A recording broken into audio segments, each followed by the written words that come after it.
হালাল জিনিস, এটাতে কোনো শরম নেই। উচিত হচ্ছে আমার গাজী নজরুল ইসলাম ভাই আরো 2টা বিয়ে করা। বিয়েতে নাতনি, মায়ের বয়স, বোনের বয়স দিয়ে কি হবে? বিয়ে হচ্ছে একটা পরম বন্ধুত্ব।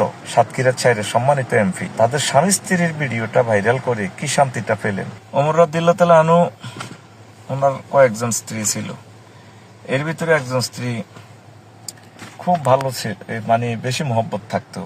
কোথায় সফরে গেলে ওই ওয়াইফ গেটের বাইরে এসে হাত নেড়ে ওনাকে ফেয়ারওয়েল জানাতেন। কি ভালোবাসা! পরে অবশ্য সম্পর্কটা টেকেনি, তিনি তালাক দিয়েছেন।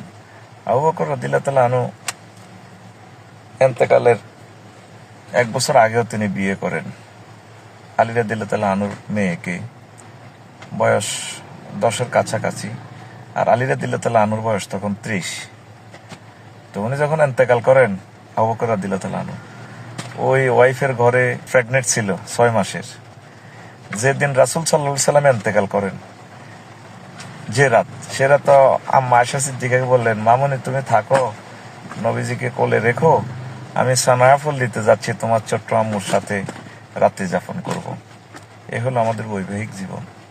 গাজী নজরুল ইসলাম ভাই সাতক্ষীরার ছাইরের সম্মানিত এমপি, একামতে দ্বীনের অতন্দ্র প্রহরী, কোটি কোটি মুসলমানের কলিজা, তাদের স্বামী স্ত্রীর ভিডিওটা ভাইরাল করে কি শান্তিটা পেলেন।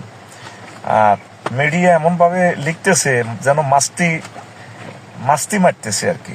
শোনেন, হে মুসলমান ভাই বোন, একদিন রবের সামনে আপনাদেরকে হাজির হতে হবে। ইয়াউমা তুবলা সারাইরু ফামা লাহু মিন কুওয়াতিন ওয়ালা নাসির। যেদিন তোমাদের ভিডিও আমি ভাইরাল করব আমার ট্রাইব্যুনালে, তোমাদের কোনো শক্তি থাকবে না, কোনো সাহায্যকারী থাকবে না। কেউ বলেন ওনার নাতনির বয়স। বিয়েতে নাতনি, মায়ের বয়স, বোনের বয়স দিয়ে কি হবে? বিয়ে হচ্ছে একটা পরম বন্ধুত্ব। এটা আল্লাহ এবং রাসূল সাল্লাল্লাহু আলাইহি সাল্লামের পক্ষ থেকে একটা গিফট মানব জাতির জন্য। এইভাবে বিবাহিত জীবনের এই অন্তরঙ্গ মুহূর্তগুলো ভাইরাল করে প্রতিটা ভালো মানুষও বেপরোয়া হয়ে যাবে। উচিত হচ্ছে আমার গাজী নজরুল ইসলাম ভাই আরো 2টা বিয়ে করা। হালাল জিনিস, এটাতে কোনো শরম নেই। আরশের রব এই পৃথিবীতে 1000 কোটি মানুষের সামনে আমার ভাইকে অপমান করা হচ্ছে, তুমি সব দেখতে পাচ্ছ।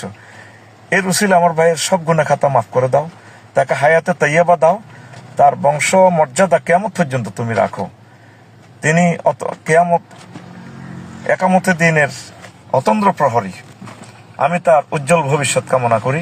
বিভ্রান্ত হওয়ার কোনো যুক্তিকতা নেই। ভিডিও যেভাবে ভাইরাল হইতে থাক। এগুলো যারা করতেছ, রবের সামনে একদিন তোমাদেরকে জবাব দিতে হবে।